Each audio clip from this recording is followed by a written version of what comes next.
Samedi 27 août, la suite du programme. À 13h, dans le cadre de l'hommage à Pathé, le FFA propose Sur la piste du marsupilami de et avec Alain Chabat. Et à votre avis, elle a lieu où cette projection ? À l'espace Franquin, bien sûr. Je me dirige vers le redouté territoire des payas. Mon guide, chétif, mal nourri, probablement illettré. Je vous entends cette distance. Vous avez toujours cette légende là du persilami ? Marsupilami, dites-le bien, sinon ça va m'énerver. Il existe, je l'ai vu. Des gars menteurs. Oh, mytho. Que la prophétie commence. Dans quoi vous nous avez fourré ? À 13h30, au CIBDI, reprise de La Page Blanche, film de la compétition signé Muriel Magellan.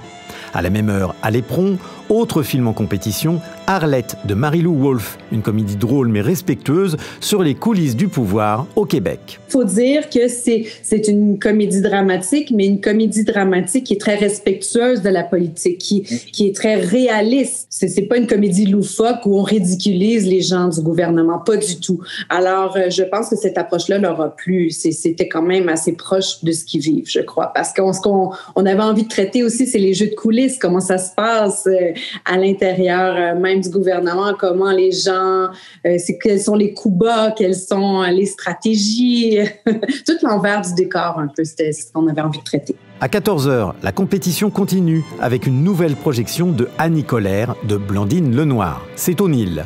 À 14h également, mais au CGR, présentation en avant-première de Grandes Espérances de Sylvain Desclous avec un couple d'acteurs de la comédie française, Benjamin Laverne et Rebecca Marder. Le réalisateur nous en dit plus. De Grandes Espérances, c'est l'histoire de Madeleine, une jeune femme qui vient de sortir major de Sciences Po. Pour préparer le grand oral de l'ENA, elle va passer quelques jours en Corse avec son amoureux. Qui s'appelle Antoine, et en Corse, elle fait la connaissance d'une ministre sur le retour. Là, il y a un coup de foudre professionnel et on comprend très vite que et Madeleine et cette ministre vont avoir des choses à faire ensemble dans le futur. Le lendemain, Madeleine et son amoureux vont faire un petit tour en voiture vers le Cap Corse et ils vont faire, ou elle et lui vont faire une rencontre qui va évidemment tout changer. À 14h30, on décolle pour le CGR où sera présenté l'astronaute de et avec Nicolas Giraud. L'astronaute qui est l'histoire d'un jeune homme qui s'appelle Jim Desforges, qui a hérité de la passion de l'astronautique de son grand-père qui était agriculteur. Et donc, mon personnage tente d'intégrer l'Agence spatiale européenne. C'est Thomas Pesquet qui est retenu. Et Jim devient ingénieur en aéronautique chez Ariane Group. Et dans le plus grand secret, il se décide à faire son propre lanceur. Une histoire de passion et d'étoiles. À 16h, à l'Espace Franquin, le grand Philippe Liorret, réalisateur de Je vais bien, ne t'en fais pas, de Welcome ou du Fils de Jean, revisite à sa manière Roméo et Juliette de nos jours et en banlieue dans 16 ans.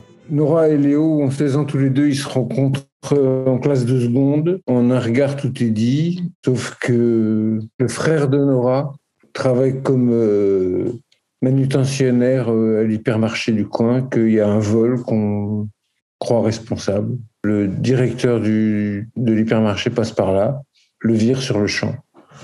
Et il se trouve que le directeur est le père de Léo et donc il a viré le frère de Nora et que là tout s'embrase et que ces deux gamins sont au milieu de tout ça. C'est Roméo et Juliette contemporains. À 16h également, vous pouvez aller en famille à Cara pour assister à la très grande projection de Jacques Mimoun et le secret de Valverde.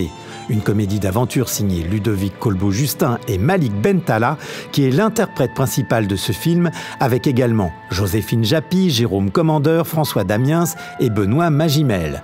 Alors Malik, ça raconte quoi, Jack Mimoun ? C'est l'histoire d'une grande star de la télévision, en l'occurrence Jack Mimoun, qui aurait soi-disant survécu sur l'île la plus dangereuse du monde, l'île de Valverde, et qui vit sur cette réputation de survivant de l'enfer depuis maintenant 2 ans, jusqu'au jour où il va se faire rattraper par la mystérieuse Aurélie Diaz, jouée par la sublime Joséphine Japy, qui va l'entraîner de nouveau sur cette fameuse île où il est allé à la recherche de l'épée de la Buse et du fameux trésor du pirate la Buse, qui a vraiment existé par le passé. Donc il va se passer 1000 péripéties sur cette île aux 1000 dangers. Si avec ça vous n'avez pas envie de vous rendre à Cara, c'est à n'y rien comprendre. Si vous préférez les films de la compétition, vous serez gâtés puisqu'à 16h30, il y a une nouvelle projection à l'Éperon du 6e enfant, le premier film de Léopold Legrand. Également à 16h30, projection au CIBDI de C'est mon homme, un mélodrame passionnel de Guillaume Bureau avec Leila Bekti et Karim Leclou. On est en 1920 et c'est l'histoire d'une femme dont le mari a disparu en 1916 sur un champ de bataille de la Grande Guerre.